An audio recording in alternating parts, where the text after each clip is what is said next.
सभी के नेता और मार्गदर्शक आदरणीय अन्ना हजारे जी, भारत सरकार के राज्य मंत्री आदरणीय शेखावत जी, हमारे जल संपदा मंत्री गिरीश महाजन जी, अन्ना जी के साथ पहले से अनशन कर रहे आदरणीय सरदार जी और सभी उत्तर प्रदेश से भी पधारे हुए, अलग अलग जगह से पधारे हुए, पंजाब से पधारे हुए, देश के अलग अलग भागों से पधारे हुए मेरे सभी बहनों और भाइयों, आज का दिन भगवान महावीर के जन्म कल्याणक का दिवस है। और जिस प्रकार से भगवान महावीर जी ने अहिंसा के माध्यम से पूरे दुनिया को बदला, आज हम ये कह सकते हैं कि उनके जन्म कल्याणक के दिन पर उसी अहिंसा का उपयोग करते हुए आदरणीय अन्ना जी ने भी किसानों की और लोगों की मांगों को सरकार से यहाँ पर मंजूर करवाया और अहिंसा के जिस तत्व को, अनशन के जिस तत्व को महात्मा गांधी जी ने हमारी स्वतंत्रता की लड़ाई में इस्तेमाल किया, आज उसी अस्त्र को आदरणीय अन्ना जी ने भी लगातार लोगों की भलाई के लिए उपयोग में लाया। अपनी जान को जोखिम में डालकर लोगों के लिए लड़ने वाले ऐसे चुनिंदा लोग हैं जो अपनी जान की परवाह नहीं करते, लेकिन लोगों के लिए 5-5, 6-6 दिन अनशन करना, मैं ऐसा मानता हूं आधुनिक भारत में यह भी अपने आप में एक उदाहरण है।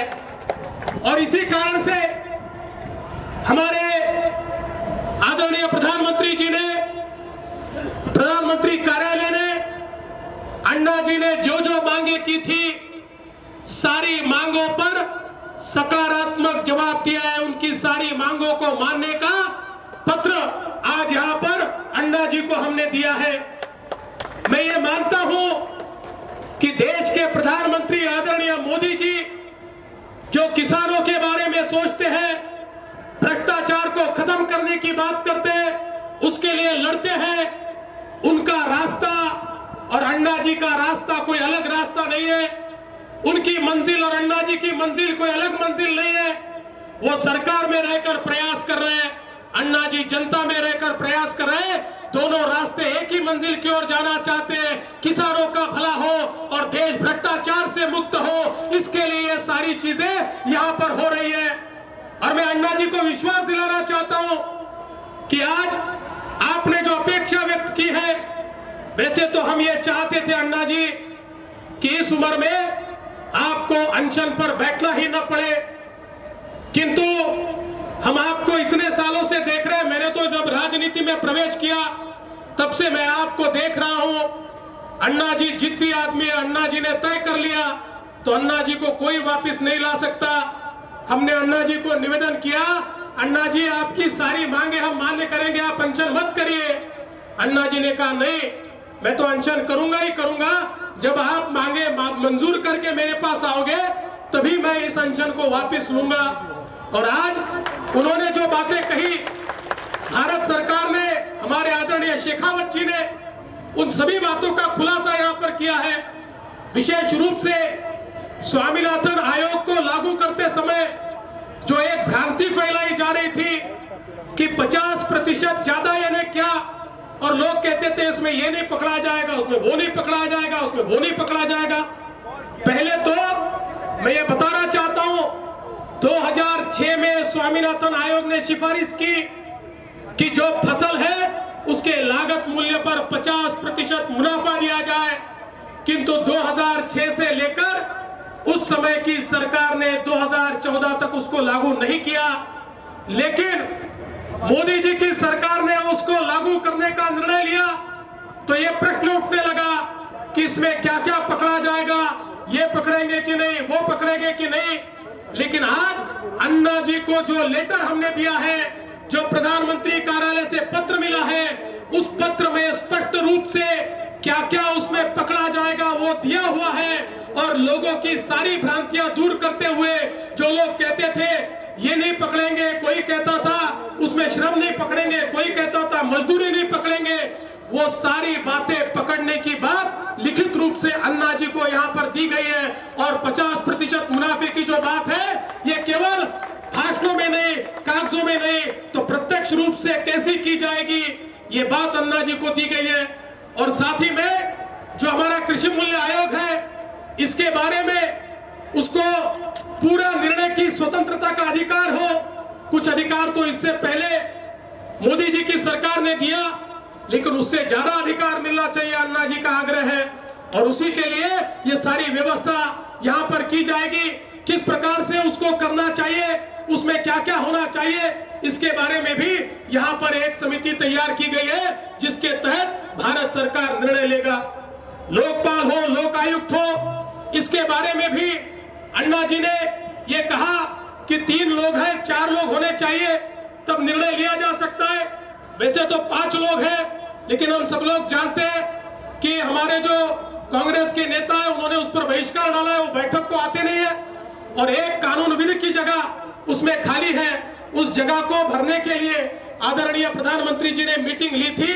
और अब उस जगह को भरने के बाद और आज आश्वासित किया गया है कि इसको भी जल्द से जल्द पूरा किया जाएगा। और साथ ही में जो संशोधन उसमें किया गया था, अन्ना जी का मानना है केवल देश में नहीं तो सारे राज्यों में भी लोकायुक्त की नियुक्ति की जाए। और उस दृष्टि से संशोधन करने पर भी यहाँ पर अन्ना जी ने जो बात कही थी, उसको सकारात्मकता के साथ सरकार ने लिया है। और मैं अन्ना को यह आश्वस्त करना चाहता हूँ कि अन्ना जी, ये आपने जो बात कही है, ये जो संशोधन है, ये संशोधन और जिस प्रकार के लोकायुक्त की अपेक्षा आप करते हैं, मैं आपको आश्वस्त करता हूँ कि इसमें पहला निर्णय लेने वाला महाराष्ट्र का राज्य होगा। और निश्चित रूप से उसी प्रकार से जैसे ही ये संशोधन हम करते हैं, उस माध्यम से हम लोग उसमें एक आपको जिस प्रकार का लोकायुक्त अपेक्षित है, उसको हम निश्चित रूप से महाराष्ट्र में भी नियुक्त करेंगे। चुनाव सुधार के बारे में भी कई बातें आपने कही जो सरकार के अख्तियार में नहीं आती। अन्ना जी को ये पता है और अन्ना जी भी उस बात से वाकिफियत रखते हैं कि चुनाव आयोग हमारे देश के संविधान ने सरकार से अलग किया है, उनको निर्णय का अधिकार है। लेकिन भारत की सरकार ने मान्य किया, अन्ना जी ने जो बातें कही, चाहे वो नोटा की हो, चाहे राइट टू रिकॉल की हो, ये सारी बातें भारत सरकार अपनी ओर से सिफारिश करके इलेक्शन कमीशन को भेजेगी और इलेक्शन कमीशन को कहा जाएगा कि इसके ऊपर निर्णय लिया जाए। दोस्तों, आज सही रूप में मैं ये मानता हूं कि अन्ना जी के अनशन की विजय हुई है। और अन्ना जी ने जो जो बातें कही, उन सारी बातों पर सकारात्मकता के साथ आज केंद्र की सरकार ने जवाब दिया है। एक अपेक्षा अन्ना जी आपने व्यक्त की है कि आपको वापस अनशन पर बैठने की आवश्यकता न पड़े। मैं ये मानता हूं कि आज देश में एक ऐसी सरकार है प्रधानमंत्री मोदी जी के रूप में कि जो भ्रष्टाचार से मुक्त और किसानों के लिए काम करना चाहती है। और इसलिए आपके जैसा व्यक्ति जो इसी प्रकार का काम कर रहा है, इसको वापस अनशन पर न बैठना पड़े, इसलिए जो जो निर्णय है वो शीघ्र यहाँ पर पूरे किए जाएंगे। और मैं ये आपको आश्वस्त करना चाहता हूं, अन्ना जी, इसके बाद आपको अनशन की आवश्यकता नहीं पड़ेगी। निश्चित रूप से आप रायगढ़ सिद्धि में, महाराष्ट्र में और देश में जो अच्छा कार्य कर रहे हैं, सकारात्मक कार्य कर रहे हैं, उस कार्य को करने के लिए आपको पूरा मौका मिले और आपको आंदोलन न करना पड़े, इसकी जिम्मेदारी हम सब लोग लेंगे। कि उम्र में 6 दिन का अनशन ये व्यक्ति के शरीर को थोड़ा कम करता है, और इसलिए 7 दिन का अनशन। और इसलिए मैं माननीय अन्ना जी से ये निवेदन करता हूं कि अब आप थोड़ा आराम भी कीजिए। और मैं कोर कमेटी से निवेदन करता हूं कि अन्ना जी को मैं जानता हूं वो सुनेंगे नहीं, लेकिन आप जबरदस्ती इनकी शारीरिक जांच करा के कुछ दिनों तक इनको थोड़ा आराम वो करे, इस प्रकार की व्यवस्था तो यहाँ पर करिए। और निश्चित रूप से अन्ना जी 80 साल नहीं, अन्ना जी 100 साल जिएंगे, आप उसकी चिंता मत कीजिए। और हमेशा जो सामान्य लोग हैं, उन लोगों के लिए अन्ना जी काम करते रहेंगे, ये विश्वास मैं व्यक्त करता हूं। फिर एक बार उनका मैं आभार व्यक्त करता हूं, आप सभी लोगों का मैं आभार व्यक्त करता हूं।